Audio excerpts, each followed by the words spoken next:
Big name, big backlash. Kanye West may be the top of the bill, but now he's off of the marketing material. Ye is attempting once again to stage a comeback. That's right. What's different this time is that it seems to be working. Yeah, at least up until this point. Yeah. He's recently sold out 2 shows at SoFi Stadium in Los Angeles, earning $33 million from 2 shows, which are reported to be the single highest grossing shows in live music history. One of the things that I think people are really looking for here is whether these shows are going to be something he can continue. Yeah. Is this really his comeback, or is this just kind of a one-off? Is this just a magic moment? Yeah. Is this just a lucky moment? Hey everyone, Anthony Fantano here, internet's busiest music nerd. You know who it is, and you know what it is. Bully, a new album from Ye. You do always know. You do. West. A record that honestly, before I give a full review on it, and there is a review coming. For context, this video came out like 6 days, when we're filming this, Yeah. came out 6 days ago, and there is like an actual album review for this. Hard pill to fucking swallow. Very unfortunate. Look, I'm not trying to be a dick. I'm not trying to be unfair, but whatever that it is not this. Which is why I'm feeling a strong 4 to like 5 on this record. A lot of people, just including Anthony Fantano, stopped away and were like, I'm not responding to this. Yeah. This is not. It's like, I don't want to use any part of what my platform to give this person any more attention. Exactly. Yeah. And so I thought it was noteworthy that he decided to even comment on this. That Yeah. He decided to even like jump back into the conversation, because I feel like it was kind of like curtains for Kanye. You know? Like it felt like it was over for him. It felt like we had kind of like, it felt like maybe he would ride off into the sunset on the nitrous. Yeah. You know? Yeah.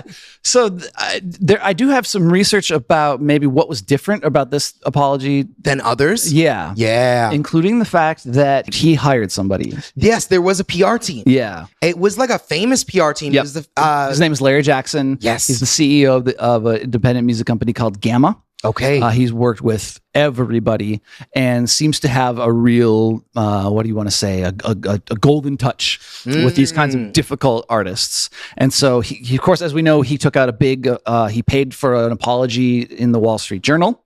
I think we read that. Yeah, we did. Yeah. We had that in the previous episode. He's kind of talked about he's on medication now. He's going to therapy, which is big.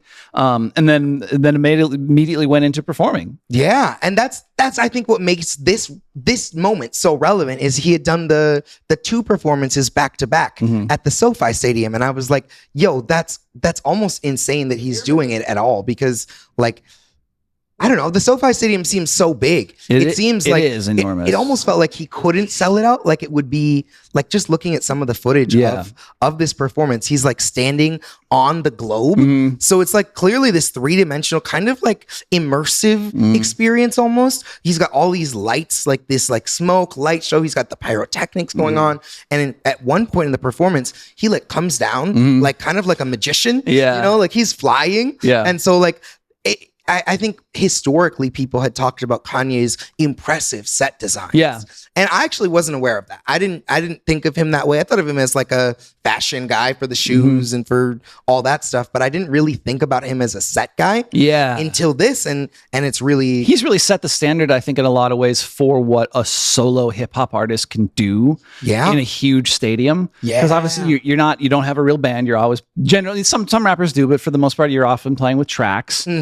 I would think Kanye, being sort of famously a producer, would pretty much insist on going with tracks rather than a band. Yeah. Although I do know some of I've seen him play his gospel he did stuff. the Sunday service. Yeah. That was all with the live band. Another thing that we can get into a little bit from this one is a lot of people, Anthony Fantano talks about this later in the video, is a lot of people didn't want to be credited on the record. A lot of people. Yeah, James Blake kind of famously asked for his credit to be removed. Yes. Yeah. Yeah, I thought that was so intriguing.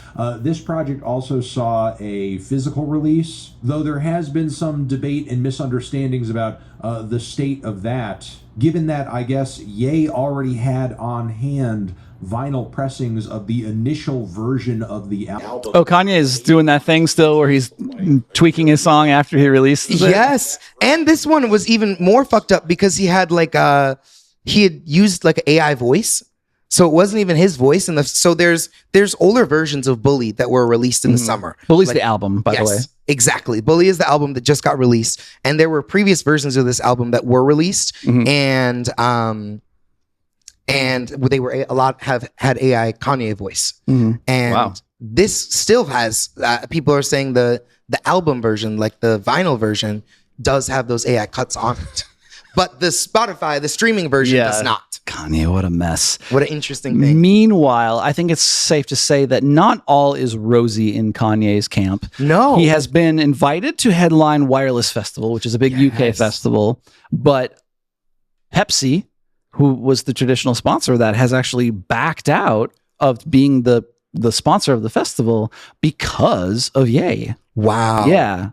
And so the promoter of the festival has come out and said he's the managing director of Festival Republic. His name was Melvin Ben, and he has said that he's not giving Kanye a platform to extol opinions of whatever nature, only to perform. Yes. And he's also said that he himself, the quote is, "I am a deeply committed anti-fascist and have been all my life. I lived on a kibbutz for many months in the 1970s, and that was attacked on 7th October. I am a pro-Jew and the Jewish state, while being equally committed to a Palestinian state." So this guy is basically saying, like, he's like trying to establish his credentials. He also goes on to say that he's that in his own life he's seen people who've been affected by mental illness, and is sort of extending an invitation to Kanye as a way of saying that people can come back, promoting mental health awareness, and like people can come back from this, and this doesn't have to be a stigma.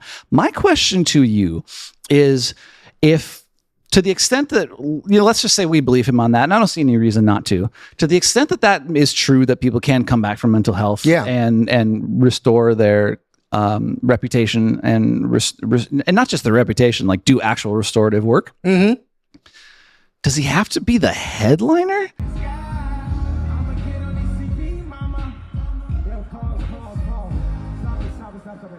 Yo, I don't like these when the lights move like that, like a disco. You don't go with the stage.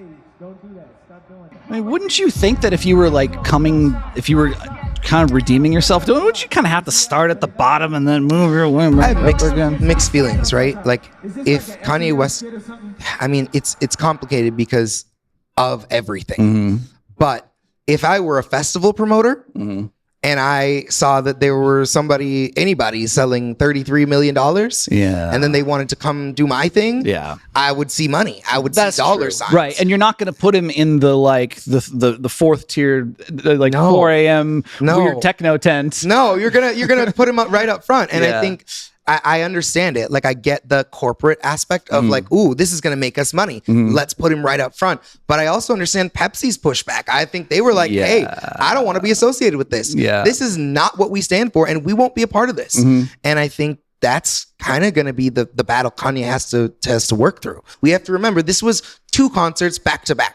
So maybe you missed the first one, you really had to go. That doesn't necessarily mean you could sustain it in Vegas for 30 days. Doesn't necessarily mean you could fill out like a big thing like that consistent. 100-date world tour. Exactly. And if you're Kanye, can you go a half a year and be consistent without crashing out and going back to Heiling Hitler and doing all the crazy shit that he does? I have both feelings. I want the best for him, right? You want people to get better, and you want to see people grow and heal. But at the same time, like, I don't know if we can raise Kanye to, like, I think, there's always going to be these strikes, these things that you did make these statements, you have said these things, and some things don't feel like we can come back from. That's kind of my thing. And so even if we're sort of cautiously allowing Kanye back into the public spotlight, what's going to happen if he crashes out again? And what happens if he crashes out on this tour, kind of as we talked about? But what happens if he crashes out 18 months from now, or even 4 years from now? I actually don't think that's unlikely. I do. But I don't think that's also the worst thing. I think what this opens up is a conversation about decentralization in music, right? Like, a lot of labels would be really happy to be done with Kanye now. Adidas would be really happy to be done with Kanye. But it's kind of showing us that even people who we don't like can, if they've reached a certain status, Yeah. can still make money and can still generate revenue and can still keep doing their thing. Yeah. Where if we were to go back 20 years, you couldn't. We're not booking you. You're not going to be able to be here. You're not going to be able to be I actually disagree. I think the music industry has shown time and time again that they're pretty willing to kind of just forgive problematic men. But I think you could have blackballed someone 20 years ago in a way that you can't now. Not somebody Kanye's size. I think you never. I mean, considering what Look we at know, Michael Jackson. who never really got blackballed. That's interesting. Okay. Fair point. And I do think it's like there is a racial element here too, Yeah. right? Because it's like we have held sort of like, you know, the guy, the Rolling Stones have been creepy dudes forever. Yeah. Like Anthony Kiedis from Red Hot Chili Peppers, like admitted to being a pedophile. I didn't know Yeah. that. No, dude. It's like in his book. He's like, found out she Whoa. was 14 and kept her around for a couple more days. Cringe. Yeah, and he's now 50 and his girlfriend is 19. It's like it's creepy. Wow. It's creepy. And like everyone's just like, well, Red Hot Chili, what can you do? They're famous. Like they're so big. And like Led Zeppelin were awful in a lot of ways. And it's like, well, what can you do? They're the greatest rock band of all time. But they're still selling. Yeah, exactly. They're still selling right now. And now it's Kanye. It's like, well, what can you do? He is just a singular artist, and so even though he's problematic, he's Kanye, and a lot of people enjoy him. So what can you do? And I don't feel like what can you do? I feel like this is a conversation on like, how do you stop someone who's crashing out so hard? How do you one, do we have any gates to keep? Are there any gates left to keep for someone at that level? Is there any checks and balances? Because I think this is maybe a little bit of an analogy nationally. Yeah. When someone is out of control, Yeah. are there any checks to like say, hey, you are out of control, you know, like Yeah. you're losing it. And like sometimes it feels like the monkey just runs away with all of the money.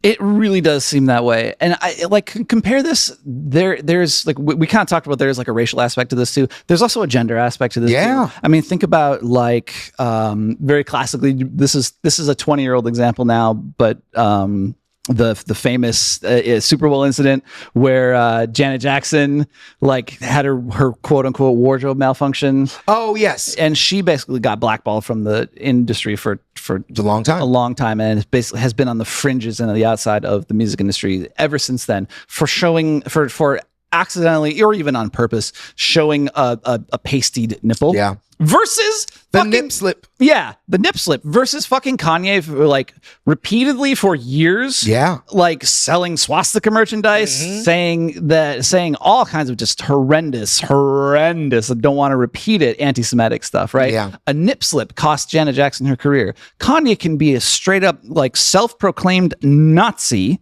and just kind of come back as the high at the peak of his career. I think that's a little messed up. I'm calling bullshit on that. I don't think it's exclusive to Kanye. That's my point. And I agree. I don't And I think agree. it's like, oh, he's able to do it. I think if there were like, actually, I think another example of this maybe is Drake. You know, Drake is another artist who's had this big public crash out and is still able to make all of this money. Yeah. And is still able to garner all And of Drake's this. also a bit of a sex pest too. Yeah, very much. Yeah. Yeah. Very much. Yeah. Very much. If you want to see Drake's dick, you can go find it because he sends it to a lot of people. And a lot of young people. Yeah. A lot of young people Yeah. at his shows. Yeah. But anyway, I didn't want to spend too much time on the Kanye thing. I just thought it was interesting. And there's a lot going on with this. Obviously, there's the situation with Pepsi and the other people who've pulled out of the festival. There's his performance where he made $33 million in 2 nights. And that was just like a big moment for us where we're like, okay, does this mean Kanye's back? Followed by his record release. So it's just something to keep our eyes on and see how this goes. We will continue to watch the Ye story as it unfolds. So keep it locked here, subscribe and like and follow us because we'll keep talking about this story. We will.